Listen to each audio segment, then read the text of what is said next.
അത് കഴിഞ്ഞ് വന്ന ഉടനെ തന്നെ ഇവള് ഒരു മുറിയിൽ കയറി കതകടച്ചങ്ങിരുന്നു. എനിക്ക് ഇനി വേണ്ട, ഇയാളുമായിട്ടൊരു ബന്ധവും വേണ്ട. എനിക്ക് അങ്ങനെ അവളവിടെ ഇരിക്കാൻ 2-3 ദിവസമായിട്ട് പുറത്തിറങ്ങിയിട്ടില്ല. അപ്പം അടുത്ത ഈ സഹോദരിയെ ഫോൺ വിളിച്ച് പറഞ്ഞു, എനിക്ക് പറ്റണില്ല, എനിക്ക് താങ്ങാൻ പറ്റില്ല. അപ്പോൾ ഈ സഹോദരി പറഞ്ഞു, അതേ തോമസ് പോൾ ബ്രദർ നമ്മുടെ വീട്ടിൽ താമസിക്കുന്നുണ്ട്, ആരോടും പറയണ്ടെന്നാണ് പറഞ്ഞേക്കണത്. ഇതാണ് വേറൊരു രസം, ആരോടും പറയണ്ടെന്നാണ് പറഞ്ഞേക്കണത് കേട്ടോ. പക്ഷേ ഞാൻ ബ്രദറിനോട് പറഞ്ഞ് നിന്നെ ഒരു കൗൺസിലിങ്ങിന് അറേഞ്ച് ചെയ്യാം, നീ വരുമോ എന്നാ വേഗം പറയാൻ പറഞ്ഞു. അങ്ങനെ വന്നപ്പോഴാണ് ഈ കാര്യങ്ങളിങ്ങനെ പറയണേ. അവൾ പറയണേ, എനിക്ക് പറ്റണില്ല, എനിക്ക് ഇയാളെ സ്വീകരിക്കാൻ പറ്റില്ല, ഇയാൾ എന്തെല്ലാം തെറിയ എന്നോട് പറഞ്ഞു. ഞാൻ എന്ത് ചെയ്ത്, ഞാനൊരു കർത്താവിൻ്റെ പാട്ട് പാടിയില്ലുള്ളൂ. അതും ഞാൻ എൻ്റെ ഈ പ്രായമായ മക്കളുടെ മുമ്പിൽ വെച്ചിട്ട് എന്നെ ഇതുപോലെ അവഹേളിച്ചു. വീണ്ടും ഇവളങ്ങ് വാവിട്ട് കരയാൻ തുടങ്ങി. അപ്പോൾ എനിക്കൊരു ചിരി വരാൻ തുടങ്ങി. അപ്പോൾ പതുക്കെ ചിരി വരാൻ തുടങ്ങിയപ്പോൾ അവൾക്ക് കൂടുതൽ ദേഷ്യം. ബ്രദർ സീരിയസ് ആയിട്ട് എടുക്കണില്ലേ? എൻ്റെ പ്രശ്നം നിങ്ങൾ സീരിയസ് ആയിട്ട് എടുക്കാത്തെന്താ? ഞാൻ പറഞ്ഞു, ഞാൻ സീരിയസ് ആയിട്ട് എടുക്കണേ, ഞാൻ ഏതാണ്ട് അതിൻ്റെ സൊല്യൂഷൻ കണ്ടതിൻ്റെ സന്തോഷത്തിലാന്ന് പറഞ്ഞു. എന്താ? ഞാൻ പറഞ്ഞു, നീ ഒന്നും കൂടി അതൊന്ന് പാടിയേ, ഒന്നും കൂടി ഇപ്പം എൻ്റെ മുമ്പിലൊന്ന് പാടിയേ. നീ എന്താ പാടിയത്? ഒന്ന് പാടിയേ. കണ്ടു ഞാൻ നിൻ സ്നേഹത്തെ നിൻ മഹാത്യാഗത്തെ പകരം എന്തു നൽകും ഞാനിനി ഹൃദയം പൂർണ്ണമായി നൽകുന്നു മതി. ഇപ്പം നീ പാടുന്നതും വാസ്തവത്തിൽ വലിയൊരു പ്രാർത്ഥനയാണെന്ന് മനസ്സിലാക്കണം. നീ കുരിശിൽ കിടന്ന് വേദനിക്കുന്ന, അവഹേളിക്കപ്പെട്ട, ക്രൂശിക്കപ്പെട്ട ഈശോയോട് നീ വാഗ്ദാനം ചെയ്യുകയാണ്, ഞാൻ നിനക്ക് എൻ്റെ എല്ലാം തരാമെന്ന്. എന്താ നിനക്ക് ഈശോന് കൊടുക്കാനുള്ളത്? എന്താ ഈ പറയണതിൻ്റെ അർത്ഥം? പറയണതിൻ്റെ അർത്ഥം, ഈശോയോട് നീ ഇത്രയും ദിവസവും പ്രാർത്ഥിക്കുക അല്ലെങ്കിൽ വാഗ്ദാനം ചെയ്തുകൊണ്ടിരിക്കുന്നത്, പകരം ഞാൻ പകരം ഞാൻ. അപ്പോൾ അത് നിനക്ക് തന്നതാണത്. എന്തിനു വേണ്ടി? പകരം കൊടുക്കാൻ വേണ്ടി. നിനക്ക് മനസ്സിലായോ? മനസ്സിലായില്ല. അപ്പോൾ വീണ്ടും ഞാൻ അവളെ പറഞ്ഞ് മനസ്സിലാക്കി. ഇതിന് ജ്ഞാനം വേണമെന്ന് പറഞ്ഞത്. ഇവള് കാറ്റഗിസം സ്കൂളിൻ്റെ ഹെഡ് മിസ്ട്രസ്സാണ്. പക്ഷേ ഇത് കുറ്റം പറയല്ല. ഞാൻ പറഞ്ഞു, ഒന്നുകൂടി നീ ചിന്തിക്കേ, നീ എന്താണ് പാടിയത്? ഒന്നുകൂടി പാടിയേ. ആദ്യം മുതൽ. കുരിശിൽ കണ്ടു ഞാൻ നിൻ സ്നേഹത്തെ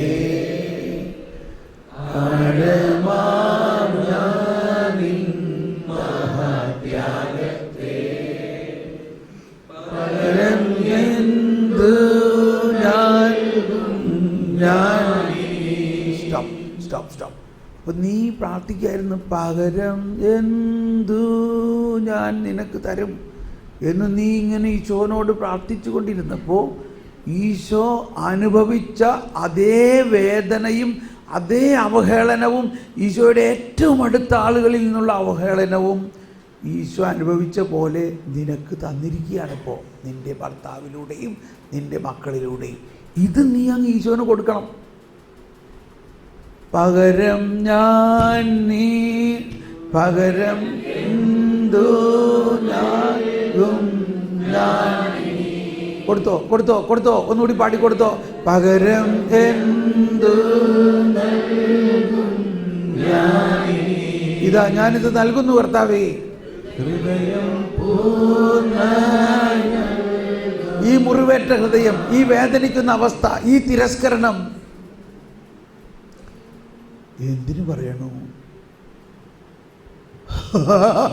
അവൾ ചിരിക്കാൻ തുടങ്ങി. അവളും ചിരിക്കാൻ തുടങ്ങി. ഷോ ഭയങ്കരമായിട്ട് ചിരിക്കാൻ തുടങ്ങി. എനിക്ക് സന്തോഷമായി, കാര്യം ശരി. എന്നിട്ട് അവൾ പറഞ്ഞു, ഇപ്പം എനിക്ക് മനസ്സിലായി എന്തിനാണ് എന്നെ ഇതുപോലെ അവഗണിച്ച്. Praise the Lord. മതി, കൗൺസിലിംഗ് കഴിഞ്ഞു. ആൾ ഓടിയപ്പുറത്ത് ഓടിച്ചെന്ന് ഭർത്താവിനെ കയറി കെട്ടിപ്പിടിച്ചു, മക്കളൊക്കെ കയറി കെട്ടിപ്പിടിച്ചു. 5 മിനിറ്റ് എടുത്തുള്ളൂ.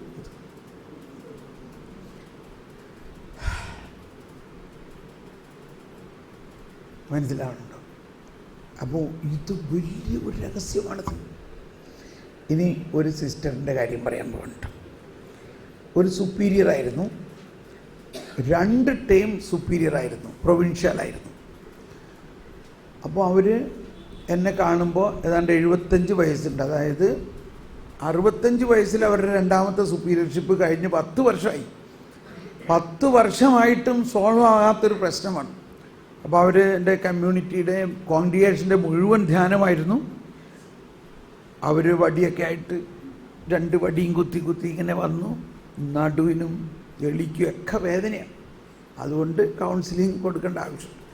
അപ്പോൾ ഇവർ പറഞ്ഞു, എൻ്റെ തോമസ് പോളി, എൻ്റെ ആദ്യത്തെ സുപ്പീരിയർഷിപ്പ് കഴിഞ്ഞ് എന്നെ സുപ്പീരിയറാക്കി, അത് കഴിഞ്ഞ് 2ാമത് എന്നെ സുപ്പീരിയർ സെലക്ഷൻ വന്നപ്പോൾ ആരും ഇല്ല അടുത്ത പ്രൊവിൻഷ്യലാകാൻ. അതുകൊണ്ട് എന്നെ തന്നെ വീണ്ടും ആക്കി. പിന്നെ ഞാൻ വിചാരിച്ചു, ഇനി അടുത്ത ഇലക്ഷൻ വരുന്നതിന് മുമ്പ് ഞാൻ ഒരാളെ തന്നെ തയ്യാറാക്കണം. അങ്ങനെ ഞാൻ സ്നേഹിക്കുന്ന, ഞാൻ താലോലിച്ച് വളർത്തിയ, ഞാൻ മെൻറ്ററിങ് ചെയ്ത് ഡെവലപ്പ് ചെയ്ത എൻ്റെ സ്നേഹിതയായ ഒരു സിസ്റ്ററിനെ ഞാൻ ഇതിൻ്റെയൊക്കെ ട്രെയിനിങ് ചെയ്തു. അങ്ങനെ അടുത്ത ഇലക്ഷന് അവരെ സുപ്പീരിയറാക്കി. അപ്പോൾ എനിക്ക് ഭയങ്കര സന്തോഷമായി. അറ്റ്ലീസ്റ്റ് ഇനി എൻ്റെ കാലഘട്ടം കഴിയുമ്പോൾ എന്നോട് അവർ സഹാനുഭൂതിയോടെ ഒക്കെ പെരുമാറുമല്ലോ. കാരണം ഞാനായിരുന്നല്ലോ ഇവരെയൊക്കെ എന്തിനു പറയണു, അവർ സുപ്പീരിയർ ആയിക്കഴിഞ്ഞതോടുകൂടി ആളുടെ സ്വഭാവം മാറി. എന്നെ കണ്ണിന് കണ്ടുകൂടാ, ഞാൻ ചെയ്യണതെല്ലാം തെറ്റ്, എന്നെക്കുറിച്ചെല്ലാം കംപ്ലൈൻറ്റ്. എൻ്റെ ഹൃദയം പൊട്ടി. മാത്രമല്ല 2 സുപ്പീരിയർഷിപ്പ് കഴിഞ്ഞ എന്നെ ഒരു സെൻഡ് ഓഫ് പോലും തരാണ്ട് എന്നെ പറഞ്ഞു വിട്ടു. അത് ഉണ്ടായതിങ്ങനെയാണ്.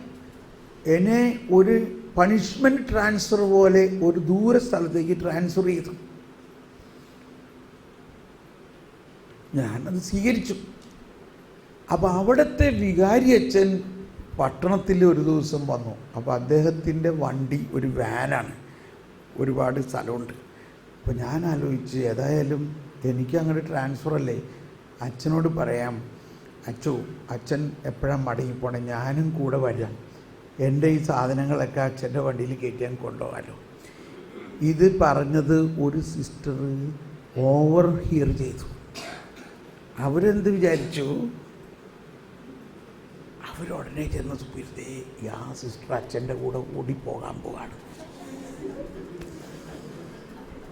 ന്യൂസ് ഉടനെ പരന്നു. അതാണ് നമ്മുടെ ഫരിസേയൻ നമ്പർ 1. എല്ലായിടത്തും വെറുതെ സിസ്റ്റർ അച്ഛൻ്റെ കൂടെ പോവാണ്. ഇത് കേട്ട ഉടനെ സുപ്പീരിയറിന് ദേഷ്യമായി, ഭയങ്കര ഇഷ്യൂ ആയി.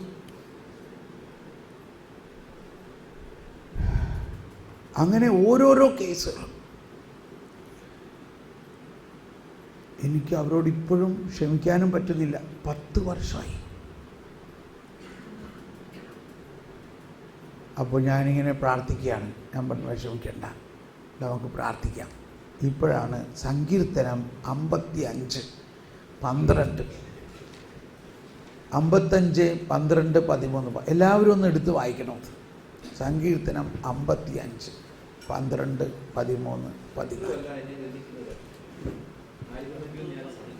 വരട്ടെ, അതൊന്ന് നമുക്കൊരു ചെറിയ രീതിയിലൊന്ന് പാടി നോക്കാം. ശത്രുവല്ല എന്നെ നിൽക്കുന്നത്, എതിരാളിയല്ല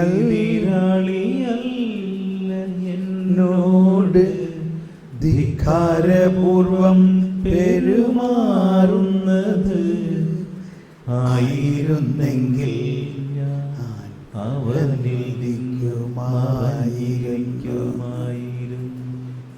എന്നാൽ എൻ്റെ സഹചരനും ചങ്ങാതിയും ഉറ്റ സ്നേഹിതനുമായിരുന്ന നീ തന്നെയാണത് ചെയ്ത. ശത്രുവല്ല എന്നെ നിന്ദിക്കുന്നത്, ആയിരുന്നെങ്കിൽ ഞാൻ സഹിക്കുമായിരുന്നു.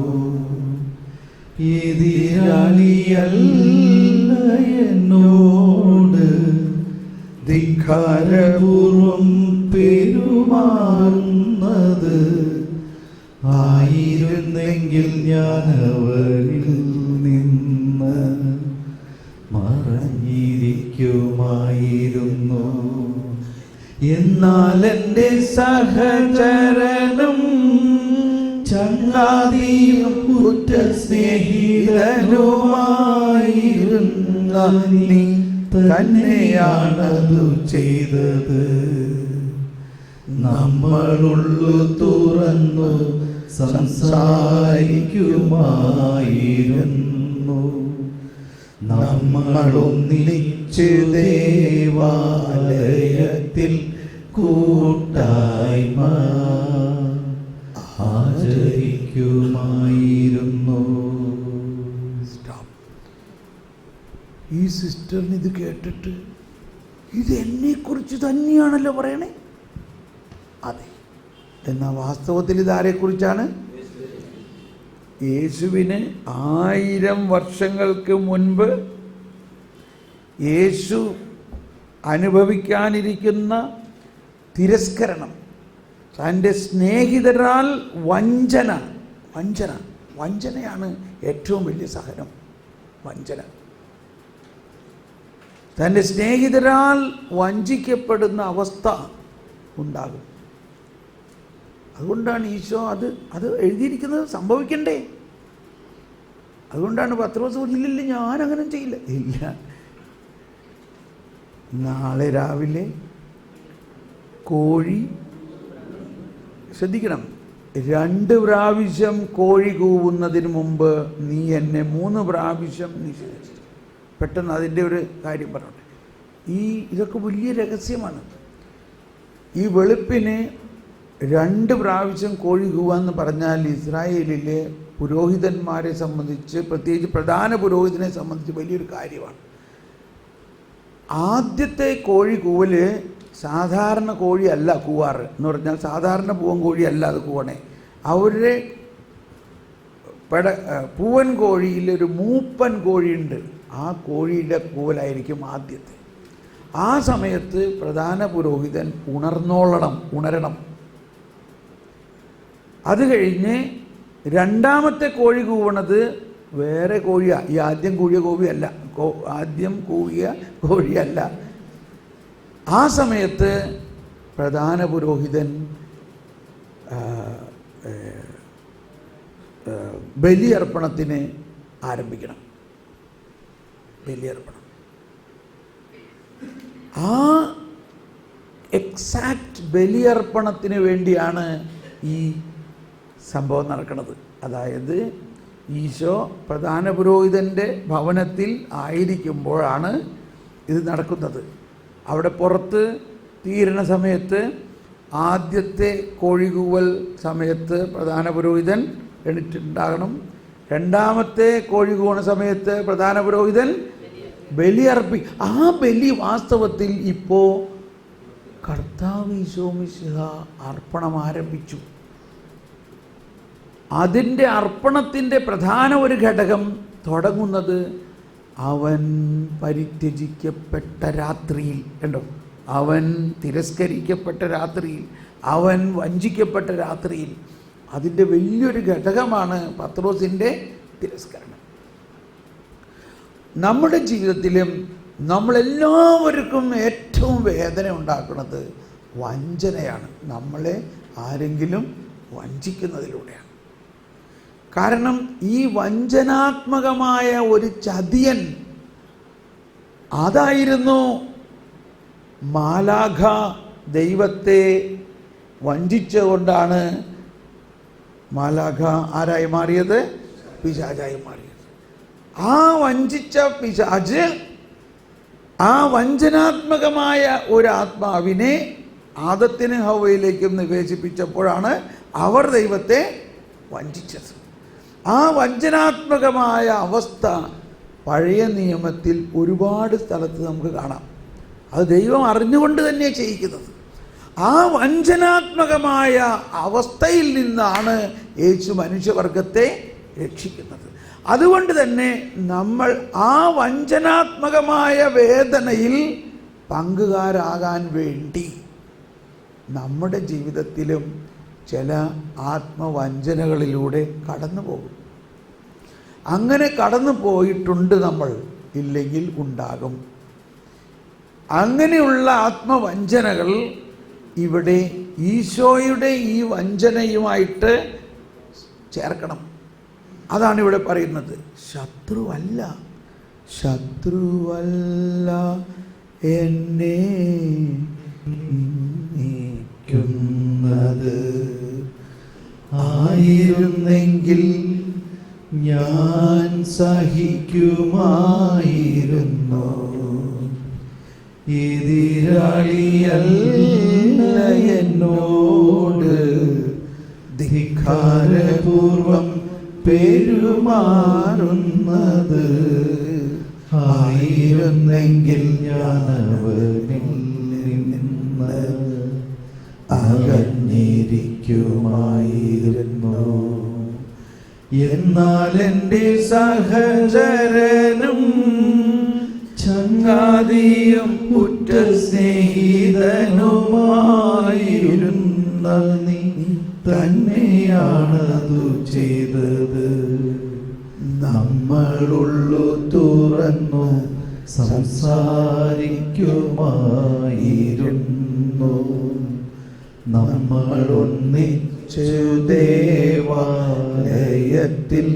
കൂട്ടായ്മ ആചരിക്കുമായിരുന്നു. ഇപ്പം ഈ സിസ്റ്ററിനെ സംബന്ധിച്ച് ഇതല്ലേ കറക്റ്റ് സംഭവിച്ചിരിക്കുന്നത്. ഞാൻ എടുത്ത് വളർത്തിയ പോലെ കോൺവെൻറ്റിൽ വന്നപ്പോൾ മുതൽ ഞാൻ ഫോർമേഷൻ കൊടുത്ത് ഡെവലപ്പ് ചെയ്ത് വളർത്തി പ്രൊവിൻഷ്യാൽ വരെ ആക്കിയ അവൾ എന്നോട് ഇത് ചെയ്തു. എന്നാൽ എൻ്റെ സഹചരനും ഉറ്റ ചങ്ങാതിയുമായ നീ തന്നെയാണ്.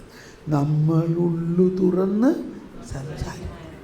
നമ്മൾ ഒന്നിച്ച് ദേവാലയത്തിൽ ആരാധിക്കുമായിരുന്നു. ആ നീയാണ് എന്നോട് ചെയ്തത്. ഇത് ഈശോ അനുഭവിച്ച അതേ പാരലാണ്. അപ്പോൾ ഈ സിസ്റ്ററിനോട് ആകെ അന്തം വിട്ടു. അയ്യോ, അങ്ങനെ ഞാൻ ഒരിക്കലും ചിന്തിച്ചിട്ടില്ല. ഞാൻ ഇപ്പോഴും അവരെ വഴക്ക് പറഞ്ഞുകൊണ്ടിരിക്കുകയാണ്. എനിക്കിത് സഹിക്കാൻ പറ്റണില്ല, എനിക്കിത് സ്വീകരിക്കാൻ പറ്റണില്ല, എനിക്ക് അവരോട് ക്ഷമിക്കാൻ പറ്റണില്ല. ഇപ്പോൾ ഈശോ അനുഭവിച്ച ആ വഞ്ചനയോട് ഒന്ന് ചേർത്തേ, ഈശോയെ ഒന്ന് ആശ്വസിപ്പിച്ചേ.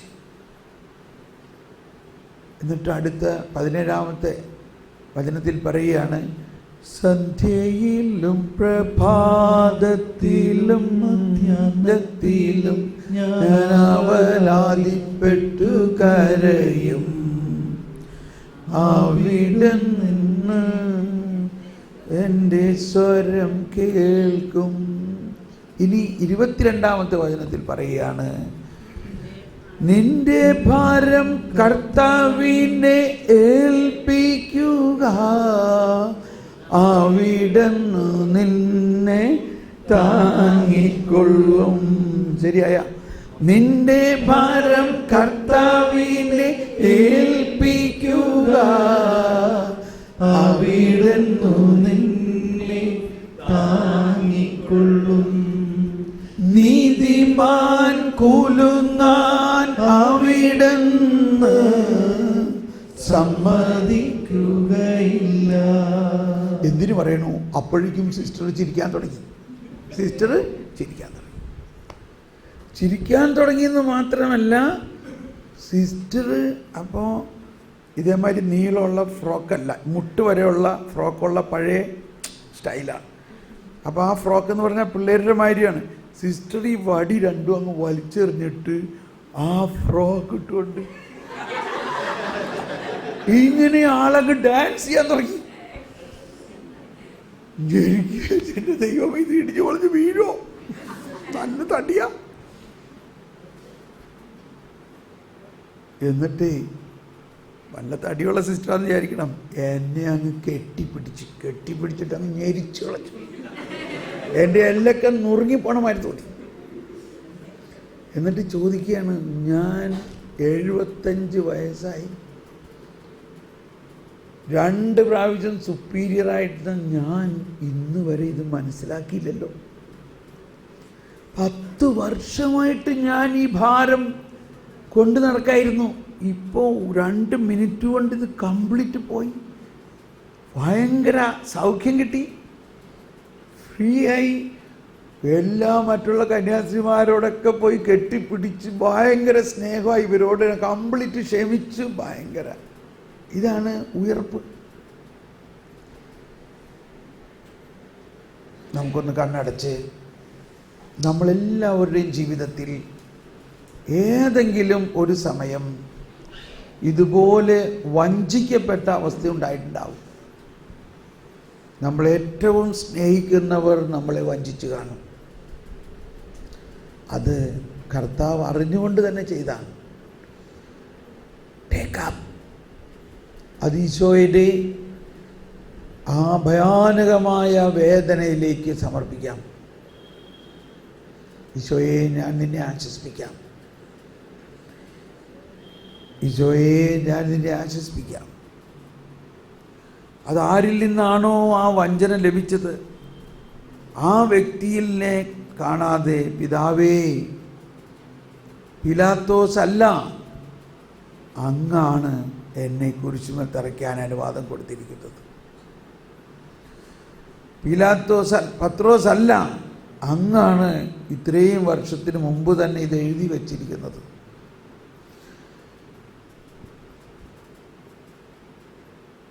നിന്റെ ഭാരം കർത്താവിനെ ഏൽപ്പിക്കുക, അവിടുന്ന് നിന്നെ താങ്ങിക്കൊള്ളും. ഒന്ന് കരങ്ങൾ ഉയർത്തി സ്തുതിച്ചുകൊണ്ട് അതങ്ങ് ഈശോയ്ക്ക് കൊടുത്തുകൊണ്ടൊന്ന് സ്തുതിക്കുക. അതോടൊപ്പം അതുപോലെ നമ്മുടെ ജീവിതത്തിലുണ്ടായിട്ടുള്ള എല്ലാ സഹനങ്ങളും ഈശോയെ ആശ്വസിപ്പിക്കുന്നതിനായിട്ട് ഈശോയെ ആശ്വസിപ്പിക്കുക. എന്നെ ആശ്വസിപ്പിക്കാൻ ആരെങ്കിലും ഉണ്ടോ എന്ന് നോക്കി, എന്നാൽ ആരെയും കണ്ടില്ല. നമ്മുടെ ജീവിതത്തിൽ ഏറ്റവും ഭയാനകമായ സഹനങ്ങൾ, ഭർത്താവിൽ നിന്നുള്ള മദ്യപാനത്തിൻ്റെയോ തിരസ്കരണത്തിൻ്റെയോ, ഭർത്താവ് തന്നെ വിശ്വാസവഞ്ചന ചെയ്തതോ, ഭർത്താവ് മറ്റു സ്ത്രീകളുടെ കൂടെ പോയതോ, അതെല്ലാം ഈശോയ്ക്ക് കൊടുക്കുക. ഈശോയെ, നമ്മുടെ ജീവിതത്തിലുണ്ടായ സാമ്പത്തിക തകർച്ചകൾ, നമ്മൾ വളരെയധികം വിശ്വസിച്ച് പലരെയും ബിസിനസ്സിൽ ചേർത്തു, എന്നാൽ അവർ വഞ്ചിച്ചു.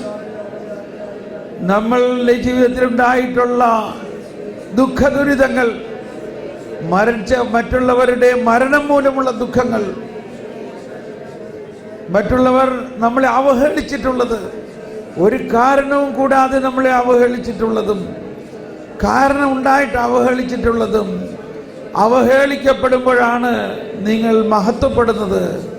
അവഹേളനത്തിൽ വിതയ്ക്കുന്നു, മഹത്വത്തിൽ കൊയ്യുന്നു. ശല ഹല ബല. എല്ലാവരും ശബ്ദമുയർത്തി സ്തുതിച്ചുകൊണ്ട്, ഓ യേശുവേ, ഞങ്ങൾ സമർപ്പിക്കുന്നു. Hallelujah, hallelujah, hallelujah. ഓ യേശുവേ, നമുക്കൊന്ന് എഴുന്നേറ്റ് നിന്ന് സ്തുതിക്കാം.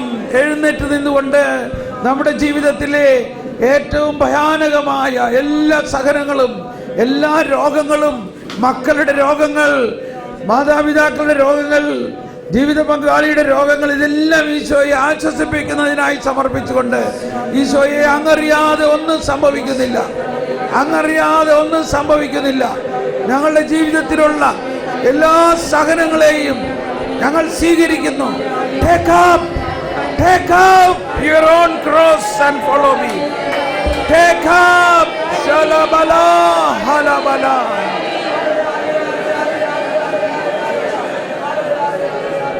കൈ വിരിച്ചു പിടിച്ചുകൊണ്ട്, കൈകൾ കുരിശിൽ തറയ്ക്കുന്ന മാതിരി വിരിച്ചു പിടിച്ചുകൊണ്ട്, യേശുവിന്റെ കുരിശിൽ യേശുവിനെ തറയ്ക്കപ്പെട്ടതുപോലെ നമ്മൾ ഓരോരുത്തരും കുരിശിൽ തറയ്ക്കപ്പെട്ടിരിക്കുന്നതായി കണ്ടുകൊണ്ട്, ആ വേദന അനുഭവിച്ചുകൊണ്ട്, നമ്മുടെ എല്ലാ വേദനയും സമർപ്പിച്ചുകൊണ്ട്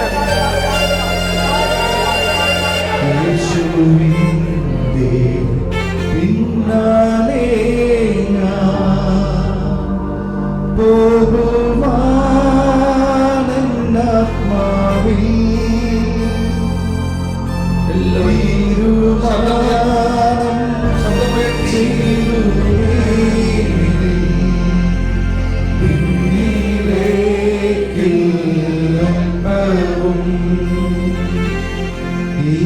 യേശുവിന്റെ പിന്നാലെ വിശ്വാസത്തോടെ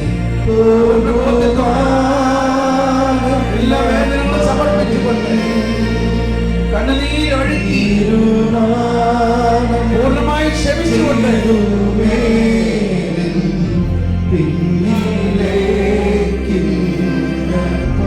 പിതാവേ അവരറിയുന്നില്ല, അവരോട് ക്ഷമിക്കണമേ, അവരോട് ക്ഷമിക്കണമേ.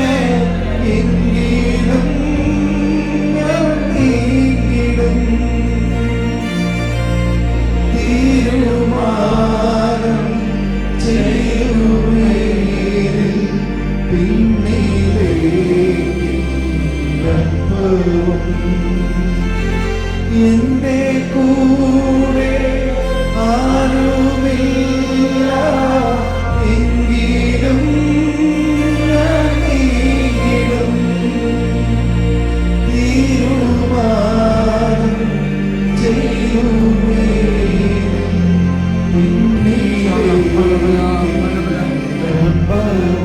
പൂർണ്ണമായി സമർപ്പിച്ചുകൊണ്ട് എല്ലാ വേദനകളും, ബാല്യകാലം മുതലുണ്ടായ തിരസ്കരണങ്ങൾ, നമ്മുടെ മാതാപിതാക്കൾ വരെ നമ്മളെ തിരസ്കരിച്ചിട്ടുള്ള വസ്തുക്കൾ, ജീവിത പങ്കാളിയിൽ നിന്നുള്ള തിരസ്കരണങ്ങൾ, അമ്മായിയപ്പനിൽ നിന്നും, കമ്മ്യൂണിറ്റിയിൽ നിന്നും, സഹപ്രവർത്തകരിൽ നിന്നും, പ്രാർത്ഥനാ ഗ്രൂപ്പിൽ നിന്നും എല്ലാം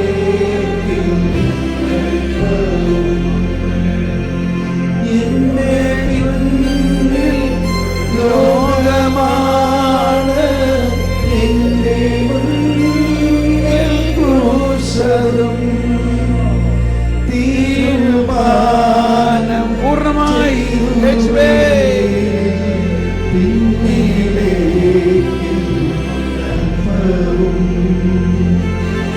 എന്റെ മുന്നിൽ ലോകമാണ്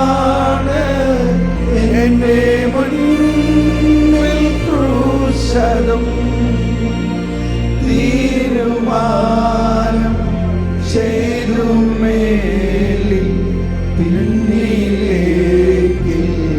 അല്പവും. എല്ലാവരും സ്വതന്ത്രമായി സ്തുതിച്ചുകൊണ്ട്, ഭാഷാവൃത്തിൽ സ്തുതിച്ചുകൊണ്ട്, പരിശുദ്ധാത്മാവ് ഞങ്ങളിൽ പ്രാർത്ഥിക്കുന്നു. ഞങ്ങളുടെ എല്ലാ സഹനങ്ങളും, ഞങ്ങളുടെ ഭയാനകമായ സഹനങ്ങളെ ഈശോയേ, ഈശോയേ, ലവാ ലവാ ലവാ, ഓ സഹനങ്ങളെല്ലാം കൃപയാക്കി മാറ്റണമേ, സഹനങ്ങളെല്ലാം കൃപയാക്കി മാറ്റണമേ, ഉയർപ്പാക്കി മാറ്റണമേ, ദുഃഖമിന്റെ ആഴ്ചകളെല്ലാം ഉയർപ്പാക്കി മാറ്റണമേ. മദ്യപാനം മൂലം ഭാര്യയെയും മക്കളെയും പീഡിപ്പിക്കുന്ന അവസ്ഥയെ സമർപ്പിക്കുന്നു. മദ്യപാനി ഭാര്യയെയും മക്കളെയും പീഡിപ്പിക്കുന്ന അവസ്ഥയെ സമർപ്പിക്കുന്നു. മക്കളെ തലമുടിക്ക് പിടിച്ച് അടിക്കുന്ന അവസ്ഥ, ഭാര്യ ദ്രോഹിക്കുന്ന അവസ്ഥ, ഇതെല്ലാം ഈശോയെ അങ്ങ് കാണുന്നുണ്ടല്ലോ, അങ്ങ് കാണുന്നുണ്ടല്ലോ, അങ്ങ് കാണുന്നുണ്ടല്ലോ, അങ്ങ് അറിയുന്നുണ്ടല്ലോ. നിന്റെ ഭാരം കർത്താവിനെ ഏൽപ്പിക്കുക, അവിടുന്നു നിന്നെ താങ്ങിക്കൊള്ളും. നിന്റെ ഭാരം കർത്താവിനെ ഏൽപ്പിക്കുക, അവിടുന്നു നിന്നെ താങ്ങിക്കൊള്ളും. നീതിമാൻ കുലുങ്ങാൻ അവിടുന്ന് സമ്മതിക്കുകയില്ല.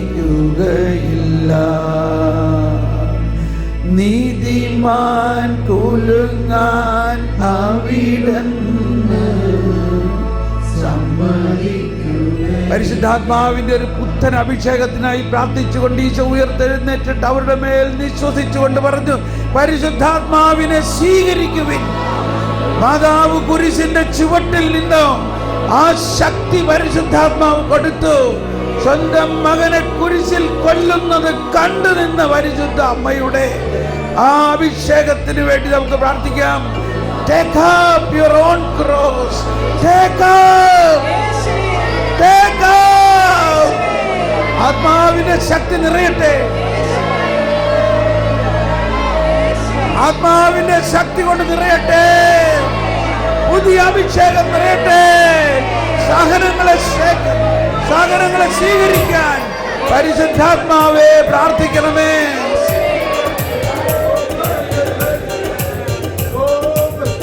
കൈയടിച്ച് പാടിക്കൊണ്ട് ആത്മാവേ, പരിശുദ്ധാത്മാവേ ഞങ്ങളിൽ നിറയണമേ. പുതിയ അഭിഷേകത്തിന്റെ ശക്തി ഇപ്പോൾ നിറയട്ടെ. പരിശുദ്ധാത്മാവിന്റെ അഭിഷേകം കൊണ്ട് എല്ലാ സഹനങ്ങളെയും സ്വീകരിച്ചുകൊണ്ട് അവയെല്ലാം ഉയർപ്പാക്കി മാറ്റുന്നതിന്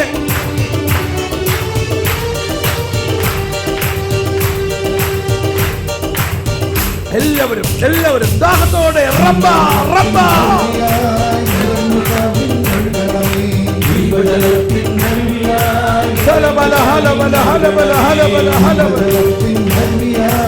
എല്ലാ സഹനങ്ങളും കൃപയാക്കി മാറ്റുന്ന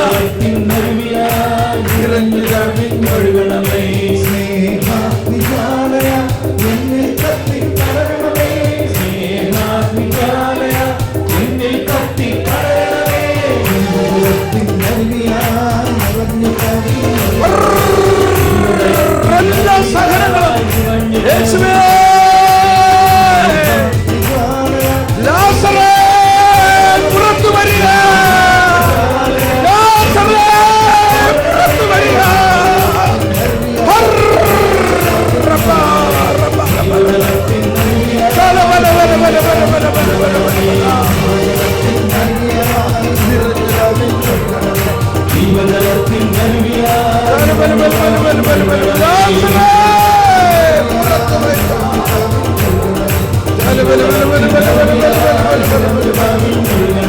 ശക്തി, സഹിക്കാനുള്ള ശക്തി, സഹന ശക്തി, ആത്മധൈര്യം നൽകണമേ.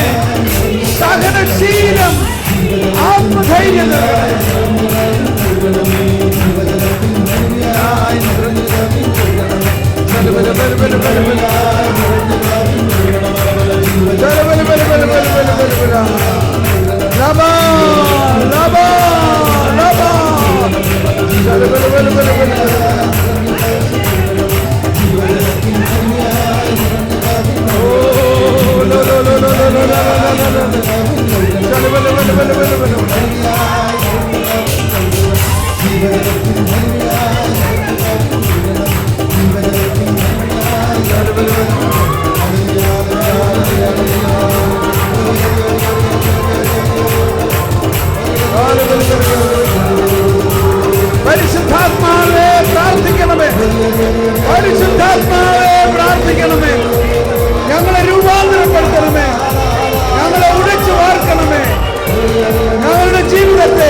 പൂർണ്ണമായിട്ട് സ്വീകരിക്കുക.